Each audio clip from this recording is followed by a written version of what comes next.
In 1853, New Orleans was a key shipping port and one of the most important cities in the United States. New Orleans was known for its architectural beauty and music and famous Mardi Gras balls. Its citizens came from Europe and Africa and were more likely to speak French than English. What we learned in the research is that New Orleans really considered itself a world of its own. At the time the story takes place, Americans from the North had begun to come into New Orleans to live. And New Orleanians really called them Americans. They didn't consider themselves American the way we do now. So they didn't really like these people who they felt were loud, and they couldn't speak French, and they had different customs and different traditions from New Orleanians. Cécile meets Marie-Grace for the first time at the music lesson and hears Marie-Grace speak. She is prepared to dislike her because she realizes that she's American. I think an advantage that Marie-Grace has is that she is an outsider. She didn't grow up with intense racial biases or prejudices, and so she's more open to forming friendships and treating people as individuals. So Cécile, in her mind, was prepared to not like this girl who would be so different from herself. But at the moment they speak and she looks into Marie-Grace's eyes, she feels a connection, a possible friendship connection. Cécile's willingness to trust Marie-Grace even though she's white, Marie-Grace's willingness to trust Cécile even though she's a free girl of color and obviously wealthy. You know, they both had to make this little gap, this little jump.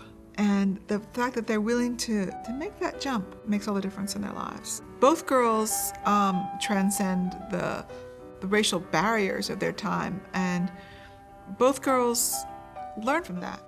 They're friends of the heart very quickly. And I think it's much like the connection that my co-author Sarah and I had when we first met each other. We thought alike about our characters and what we wanted to do with them. The friendship of Marie-Grace and Cécile is really special.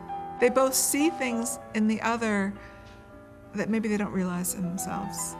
While Cécile and Marie-Grace enjoy their budding friendship, reports of an outbreak of yellow fever begin to circulate around the city. Soon, tens of thousands of New Orleans citizens are touched by the disease. A very deadly yellow fever epidemic swept New Orleans in 1853. And that is the overall arc of our stories for the girls. It changed the city in a lot of ways because so many people died, but it also brought the city together in many unexpected ways. I think it's definitely a reason that the girls' friendship grew so strong because they both experienced this in different ways. I wanted readers to look at something like an epidemic and know, as horrible as it was, people survived. And no matter what happens along the way, that it's not the end of the world. People can work together and find solutions. Marie-Grace discovers that there are people who need help even more than she does, and they're the orphans at Holy Trinity. And both girls were appreciated, and their help was very badly needed. Like, please, come help us. And the girls rose to that challenge. Cécile volunteers to help prepare food. She volunteers to just sit with her brother and talk to him and sing to him. Every child has a gift. Sometimes it takes us many years to figure out what those gifts are or how to use them. But that's one of the things that I wanted our readers to begin to think about. Most of all, I want them to have fun. And I want the reader to be going one more chapter and having either the parent say, no, we'll wait tomorrow, the teacher saying, tomorrow, we'll read the next one. And I find that fun.